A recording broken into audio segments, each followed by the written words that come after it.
പൃഥ്വി അറിയാതെ കുറച്ചിട്ട് കൊടുക്കും ഇപ്പോഴത്തെ കണ്ടംപററി ട്രീറ്റ്മെന്റ്, അതായത് ബേസിക്കലി EDM സ്റ്റൈൽ സംഭവങ്ങളൊക്കെ.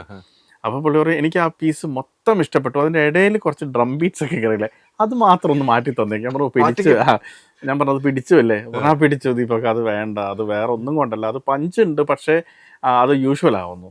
നമുക്ക് ഇതേ പഞ്ച് കൊണ്ടുവരുന്ന ഹോളിവുഡ് സ്റ്റൈൽ എപ്പിക് മനുഷ്യന്മാർ വായിക്കുന്ന സംഭവം, ഇലക്ട്രോണിക് അല്ലാത്ത, അതിന് നമുക്ക് ഈ പടത്തിന് അതിന് സ്കോപ്പ് ഉണ്ടല്ലോ.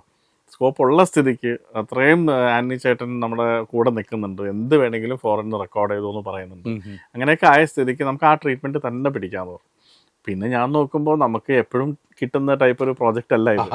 അതിൻ്റെ മേക്കേഴ്സ് തന്നെ ഇത്രയും പാഷനേറ്റ് ആയിട്ട് അവർക്ക് അത് തന്നെ വേണമെന്ന് പറയുമ്പം എന്നെ സംബന്ധിച്ച് ആസ് എ ക്രിയേറ്റീവ് പേഴ്സൺ പുതിയ പുതിയ ഡിറക്ഷൻസ് അല്ലേ ഞാൻ എടുക്കുന്നത്.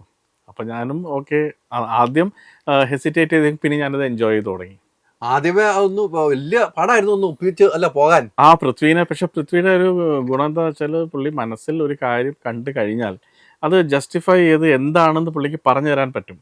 അതായത് ഞാൻ എന്തുകൊണ്ടാണ് ഇങ്ങനെ പറയുന്നത്, എനിക്കിത് തന്നെ വേണമെന്ന് പറയുന്നത് എൻ്റെ മനസ്സിൽ ഞാൻ ഇതാണ് കാണുന്നത് എന്ന് പറഞ്ഞു കഴിയുമ്പോൾ നമ്മൾ അദ്ദേഹത്തിൻ്റെ പെർസ്പെക്റ്റീവിൽ നിന്നും നോക്കുമ്പം ശരിയാണല്ലോ, നമുക്കും പെട്ടെന്ന് ഭയങ്കര ഡിഫറെൻ്റ് ആയതുകൊണ്ടായിരിക്കും നമുക്ക് അതിനോട് അടുക്കാനൊരു പേടി പോലെ. പക്ഷെ ആ ഡിഫറൻസ് ക്ലിക്കായി കഴിഞ്ഞാൽ ആ ഡിഫറൻസാണ് ആ പടത്തിനെ ഡിഫറെൻ്റ് ആക്കുന്നത്.